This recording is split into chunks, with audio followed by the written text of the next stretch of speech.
In this video, I'm going to explore the possibilities of adding an XY input to my laser projector. What I've been able to do, and if you look at what we're doing here, I'm actually able to look at the XY output from the controller board, and I can display the same image on a scope. So let's see whether it's possible to take an XY output from an oscilloclock generator. Let's see whether we can actually make that work. Hey guys, you know, the video you saw the other day when I was working on the laser unit, right? And I got to thinking, what is it exactly that drives this laser? Is it an XY input? And I got to thinking about it because, see, I have an XY oscilloscope drive module that will drive an oscilloscope and put an analog clock on it. I thought, wouldn't it be cool if I could drive the laser XY? And I got in here and I started probing things with my scope. And well,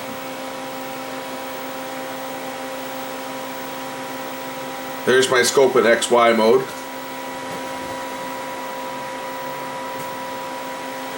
Kind of looks the same, doesn't it? Okay, there's the square.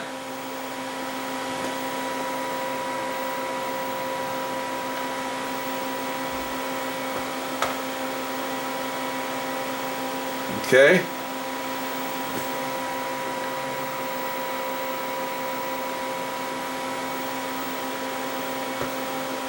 I think this would be kind of cool. I'm going to try connecting my XY oscilloscope module.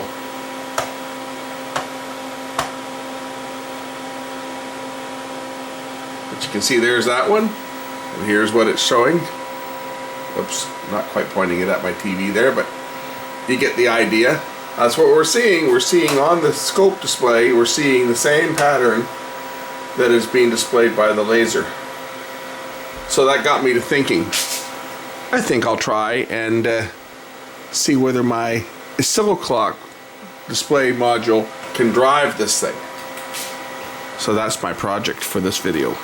So what I'm doing here is I'm going to attach my X and Y input wires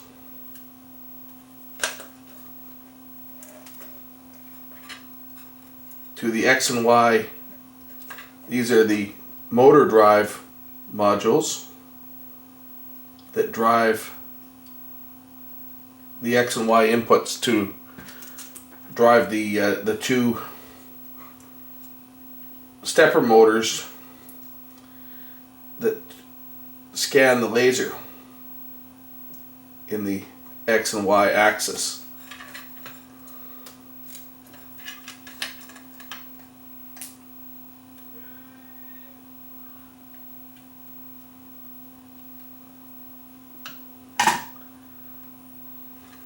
This is actually the plug that was causing the problem with this thing. So I cut the plug off when I was working on it yesterday. I'm just going to tape these wires up so that they don't short out to anything.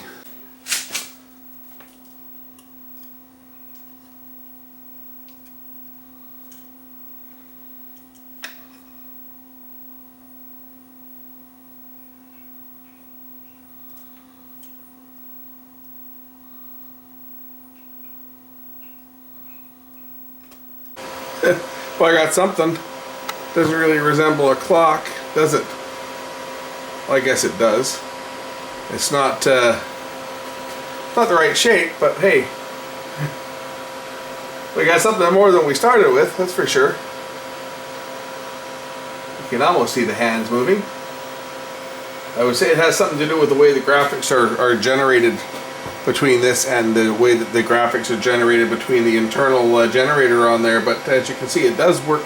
It is sort of doing something, it's just not displaying what it should. Of course, why I think this probably isn't working is because the frequency is far too high. The oscilloclock driving a XY display on a CRT is going to be much faster than the mechanical mirrors, which have to move to deflect the laser beam. So if this output was a lot lower in terms of frequency, it probably would do a better job. But because the fact that the frequencies are so high, we're just up against the limitation of physics as far as moving these mirrors. You can hear them buzzing, right? They're making a buzzing sound, and normally they don't operate that quick. So I think that's probably the reason why it doesn't work. When I put the XY display from the output from the control module here, the scope will display it no problem. But the higher frequency from the XY output from the oscilloscope clock module is just too high in frequency for the mechanical mirrors to track, and that's why we get this oddball looking display. Still kind of cool, but not what we wanted to accomplish. But man, would that have been cool if they could have operated at the frequency required, where we could have generated an actual clock display. Now that would look just wild. But you can see the second hand ticking away there. You can see it moving every second. And then when it gets to the minute point, you'll see the minute hand should move too, whichever one the minute hand is. It's coming up, I think, coming up to 12 there. And when it hits 12, we should see one of the other hands move. I'm thinking that this one here is probably the minute hand here, and that's the hour hand, and that's the second hand. Obviously you can see the second hand moving.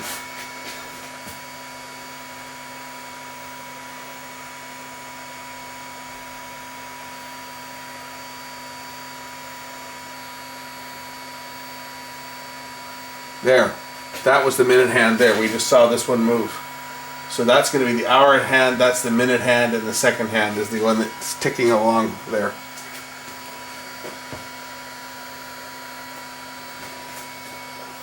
I wonder what some of the other displays will do if I change modes on this thing.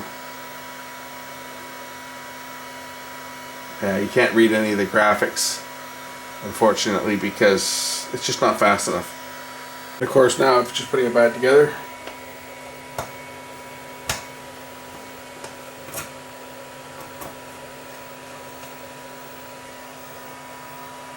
And then I'll reconnect my little scope clock to my XY inputs and verify that it's still working on my scope. If I ever get my hands on another scope, I'll be able to put together my my scope clock again, which was always kind of a neat piece to have in the shop. Okay, now I hook this up again, and here's what we see on the screen. As I say, it doesn't go very bright on here.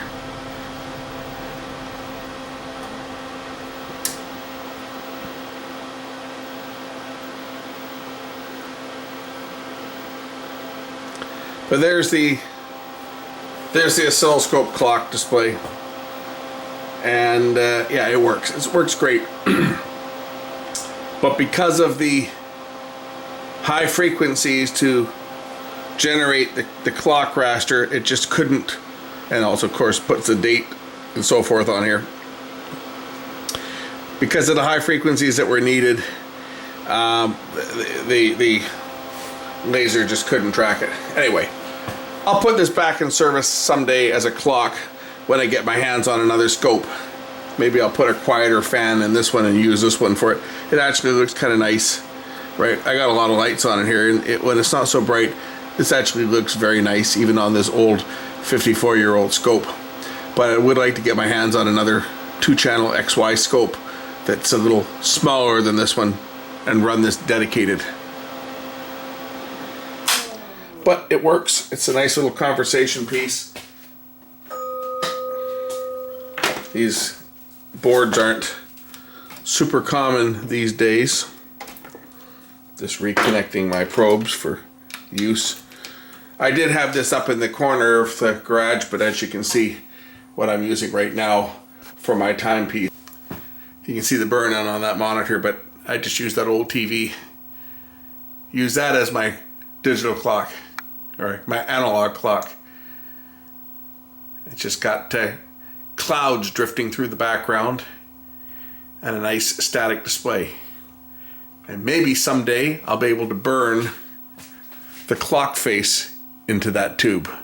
That would make my day. That tube's already burned with images from security cameras, as you can see. If I could burn the clock face in there, that would make my day. Anyway, thanks for watching. Now we know it won't work, but at least my laser unit is back the way it belongs. So I can play around with that to do animations and stuff. The way it was designed was a nice idea, but that one was a fail. We'll catch you later.